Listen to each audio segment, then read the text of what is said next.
ब्रह्म राक्षस रहता है। दोस्तों, आज थिएटर के बाहर जो माहौल था ना, वो किसी जश्न से कम नहीं था। जैसे ही कांतारा चैप्टर 2 खत्म हुई, लोग अपनी सीटों से उठे नहीं, बस चुपचाप बैठे रहे, जैसे अभी भी फिल्म के हर सीन में खोए हुए हों।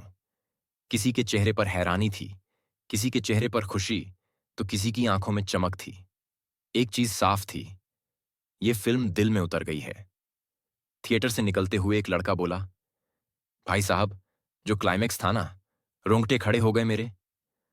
उसके साथ खड़ी लड़की ने कहा, हाँ सच में, शुरू में तो लगा फिल्म स्लो जा रही है, पर जब असली कहानी खुली तो सबका मूड बदल गया। और ये बात पूरे थिएटर की थी। लोग शुरुआत में थोड़ा शांत थे, पर बीच आते आते हर सीन पर सीटियां, ताली और हूटिंग होने लगी थी। कई दर्शकों ने कहा कि इस बार फिल्म सिर्फ एक कहानी नहीं थी, बल्कि एक अनुभव थी।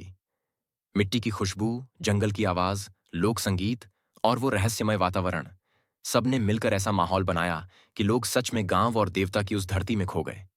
एक बुजुर्ग आदमी ने बाहर निकलकर कहा, बेटा, ये फिल्म नहीं, एक पूजा थी, एक भाव था।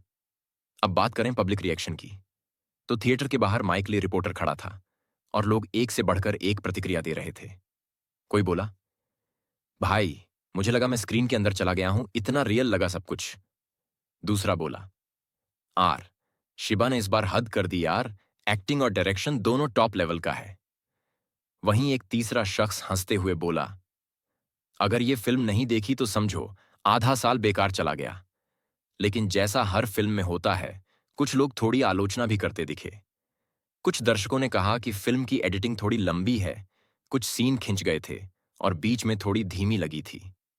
पर तुरंत ही दूसरे दर्शक बोल पड़े, भाई, वो सब भूल जाओ, क्लाइमैक्स और म्यूजिक इतना तगड़ा है कि सारी छोटी बातों पर पर्दा पड़ गया। लोगों के चेहरे पर जो लोक कथा की गहराई और देवता के आशीर्वाद जैसा भाव था, वो देखने लायक था। एक महिला बोली, मुझे ऐसा लगा जैसे मैं अपने गांव की कहानी देख रही हूं। वो पूजा, वो नृत्य, वो संगीत, सब आत्मा तक उतर गया। और भीड़ में से किसी ने कहा, भाई, ये सिर्फ फिल्म नहीं है, ये हमारे भगवान की कहानी है, जो आज के जमाने में भी जीवित है। युवा दर्शक इस फिल्म को लेकर और भी ज्यादा जोश में थे। कुछ ने कहा कि कांतारा चैप्टर 2 ने भारतीय सिनेमा को एक नया आयाम दिया है, न सिर्फ एक्शन या ड्रामा में, बल्कि संस्कृति और परंपरा की ताकत दिखाने में भी। एक कॉलेज स्टूडेंट ने कहा, अब समझ आया कि क्यों इसे रूरल स्पिरिचुअल सिनेमा कहा जाता है। भाई, ये फिल्म नहीं, एक अनुभव है। अब अगर बात करें थिएटर के माहौल की, तो जैसे ही आखिरी सीन आया, पूरा हॉल गूंज उठा। तालियां, सीटियां और जय भूत कोला के नारे। दर्शक खड़े होकर स्क्रीन की तरफ हाथ जोड़ रहे थे, मानो किसी देवता के दर्शन कर रहे हों। और जब एंड क्रेडिट्स रोल हुए, तो कोई जल्दी में नहीं था। सबके चेहरे पर एक संतोष था, एक शांत मुस्कान, जैसे उन्होंने कोई आध्यात्मिक यात्रा पूरी की हो। एक ग्रुप बाहर आते हुए बोला, भाई, इस बार ऋषभ शेट्टी ने हमें सिर्फ कहानी नहीं दिखाई, बल्कि हमें हमारी जड़ों से जोड़ दिया। दूसरे ग्रुप ने कहा, पहला पार्ट तो अच्छा था, पर यह वाला तो एक अलग ही लेवल का है। Graphics, background music, camera movement, सब कुछ परफेक्ट।